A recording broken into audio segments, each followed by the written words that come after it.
Asylum is not a loophole, it is the law. If the Department of Homeland Security is deporting people who have active asylum cases, that is not border enforcement. That is a violation of the law Congress passed. Numerous, thousands of people who have come to court appearances, have left them with open asylum applications, have been arrested.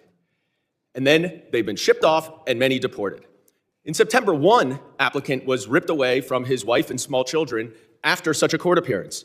And then this happened to his wife. The officer's conduct in this video is unacceptable and beneath the men and women of ICE. Our ICE law enforcement are held to the highest professional standards, and this officer is being relieved of current duties as we conduct a full investigation.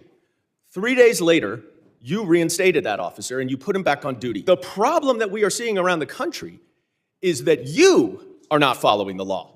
Don't tell us to change the law. If you don't like the asylum system, you change the asylum law. Bring it to us. We'll work with you. I think it needs to be changed. But you can't just decide that you're not going to follow the law. Secretary Noem, let's talk about the law. Do you agree that asylum is a lawful pathway to immigrate to this country? Yes or no? There's an asylum program, yes, in place. All right. So immigrants then with ongoing asylum applications are legally in this country, correct? There are individuals in this country that have applications that... And they are legally here because it's a lawful pathway, right? It's a lawful pathway. Okay, so if your department then deports anyone with an ongoing asylum application, you are violating the law, correct? Now, the other problem that we are seeing all over the country is that your officers are wearing masks, are dressed in plain clothes, often going around without identification. All of our officers are identified. I'm not asking a question. Now, you say all of them are identifying themselves.